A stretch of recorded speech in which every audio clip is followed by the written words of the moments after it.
नमस्कार दोस्तों, आपका स्वागत है योगी दीपेश कुमार चैनल में। तो दोस्तों, आज हम बात करेंगे अनुलोम विलोम प्राणायाम के बारे में।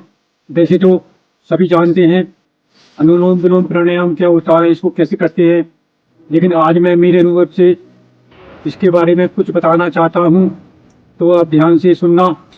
दोस्तों, अनुलोम विलोम प्राणायाम एक बहुत ही महत्वपूर्ण प्राणायाम होता है। इसके द्वारा हमें कई प्रकार के लाभ होते हैं। शारीरिक स्थिरता की प्राप्ति होती है, मन की शांति मिलती है, मानसिक एकाग्रता की प्राप्ति और हमारी बौद्धिक शक्ति भी इससे बढ़ जाती है। इससे हमारी स्मरण शक्ति भी तीव्र होने लगती है। और जब हम सांस को लेते हैं तो शुद्ध वायु हमारे शरीर के द्वारा रक्त में पहुंच जाती है, जो जिससे हमारे रक्त की शुद्धि होने लगती है। और हमारे शरीर की जो अशुद्धियां होती हैं वो जब हम सांस को बाहर छोड़ते हैं तो बाहर निकलने लगती हैं। इसके द्वारा हमें यदि बीपी की समस्या होती है तो उसमें भी लाभ होता है। दोस्तों, इस प्राणायाम से हमें कई प्रकार के लाभ हो सकते हैं। यदि इसको निरंतर किया जाए तो इसके बहुत अच्छे परिणाम हमें मिल सकते हैं। अनुलोम विलोम प्राणायाम का अभ्यास हमें कम से कम 5 मिनट तक करना चाहिए, तब इसका पूरा लाभ हमें मिलता है। इस प्राणायाम को हम सुबह या शाम किसी भी वक्त कर सकते हैं। यदि सुबह करते हैं तो इसका लाभ कुछ अधिक होता है, क्योंकि सुबह का वातावरण अपेक्षाकृत अधिक शुद्ध होता है। इसको हमें हमेशा खुली जगह में करना चाहिए। यदि कमरे में कर रहे हैं तो अपने खिड़की और दरवाजों को खोल लेना चाहिए, जिससे कि बाहर की वायु कमरे के अंदर प्रवेश कर सके, क्योंकि जितनी ही शुद्ध वायु हमें मिलेगी उतना ही हमें अच्छा इसका लाभ मिलेगा। तो दोस्तों, अब हम बात करते हैं अनुलोम विलोम प्राणायाम कैसे करते हैं उसके बारे में।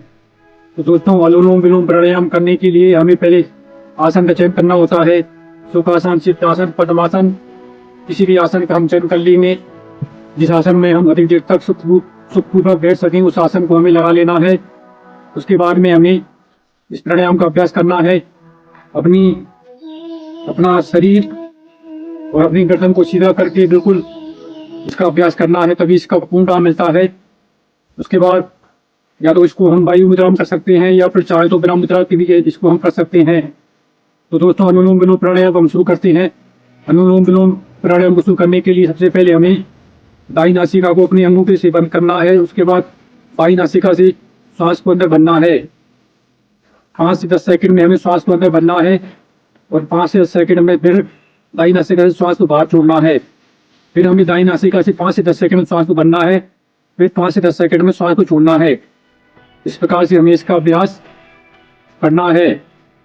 शुरू में तो हमारी श्वास थोड़ी कम गति में ही अंदर जा पाएगी। धीरे धीरे जब इसका अभ्यास बढ़ता जाएगा तो हमारी श्वास गति भी बढ़ती जाएगी।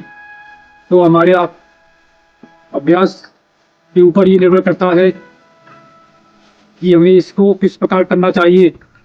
धीरे धीरे जब हमारा अभ्यास बढ़ता जाएगा तो हमें इसमें कुशलता होती जाएगी। इसका अभ्यास लगातार करने से ही हमें पूर्ण लाभ होता है। तो दोस्तों, हम इसको शुरू करते हैं। पहले हम अंगूठे से हमारी दाईं नासिका को बंद करेंगे, फिर बाईं नासिका से श्वास को भरेंगे, फिर तर्जनी और मध्यमा उंगली से बाईं नासिका को हम बंद करेंगे और दाईं नासिका से श्वास को छोड़ेंगे, फिर दाईं नासिका से श्वास को भरेंगे, फिर बाईं से छोड़ेंगे। इस प्रकार हमको इसको करना है। तो दोस्तों, आइए करते हैं हम अनुलोम विलोम प्राणायाम।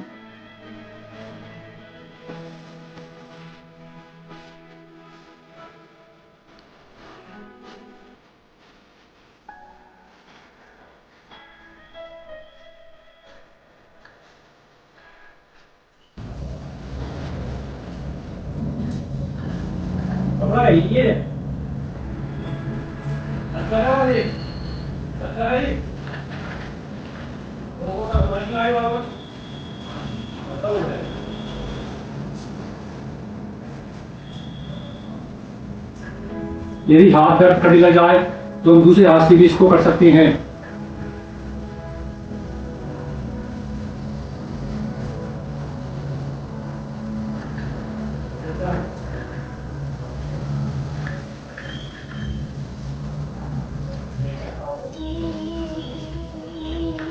हम इस प्राणायाम को आंखें बंद करके भी कर सकते हैं और आंखें खोल के भी कर सकते हैं। यदि आंखें बंद करके इसको हम करते हैं तो हमारी एकाग्रता अधिक बढ़ जाती है, तो वो प्राणायाम का लाभ हमें और अधिक फिर मिल पाता है। तो हमें कोशिश करनी चाहिए कि हम आंखें बंद करके ही इस प्राणायाम करें। और इसमें हमें एक बात का विशेष ध्यान रखना है, जब भी हमें प्राणायाम की शुरुआत करनी है तो हमेशा बाई नासिका से हमें श्वास को भरना है। और जब हम इस प्राणायाम को रोकते हैं, जब इसका हम अंत करते हैं, तो इसको हमेशा बाई नासिका पर ही हमें छोड़ना चाहिए। इस बात का हमें ध्यान रखना है। और जितनी हम लंबी और सूक्ष्म श्वास लेंगे उतना ही इस प्राणायाम से हमें लाभ होता है। ज़्यादा गहरी श्वास हमें नहीं खींचनी है, हमें श्वास को थोड़ा लंबा खींचना है और श्वास को धीरे धीरे सूक्ष्म मात्रा में लेना है। सूक्ष्म और दीर्घ श्वास को हमें खींचना है और सूक्ष्म और दीर्घ श्वास को हमें खींचना है। एक तो हम इस तरीके से इसको कर सकते हैं।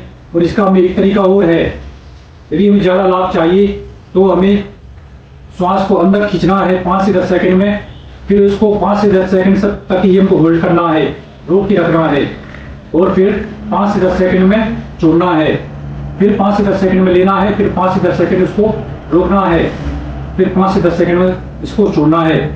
इस प्रकार से ये नाड़ी शोधन प्राणायाम हो जाता है। 1:1:1, मतलब 1 अनुपात में तो हमको श्वास लेना है और 1 अनुपात में हमको श्वास को रोकना है, फिर 1 अनुपात में हमको श्वास को छोड़ना है।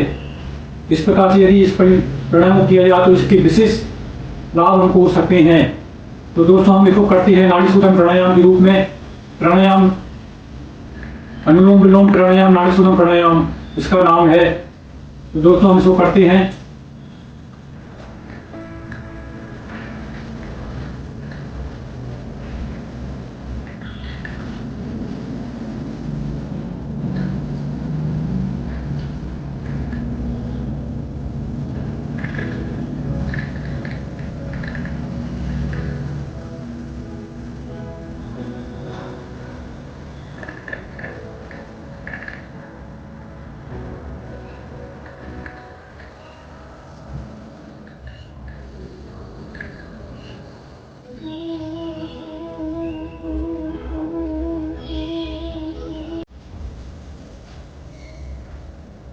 इस प्रकार से अगर इस प्राणायाम को करेंगे तो इससे हमें विशेष लाभ मिलेगा। तो दोस्तों, इस प्राणायाम को करिए और अपने जीवन को स्वस्थ बनाइए। तो दोस्तों, इस प्राणायाम का डेली अभ्यास करिए, कम से कम 15 से 20 दिनों तक इसका अभ्यास करिए, तब इसको स्वयं ही आप अनुभव कर सकेंगे कि इस प्राणायाम से हमें कितना लाभ मिलता है। जिस प्रकार से मैंने बताया है, उन दोनों विधियों से इस प्राणायाम को करिए। जो दूसरी विधि है वो विधि अधिक कारगर है। यदि अधिक शांति चाहिए, अधिक मानसिक शांति, मानसिक एकाग्रता, तो इसको नाड़ी शोधन प्राणायाम के रूप में हमें करना चाहिए।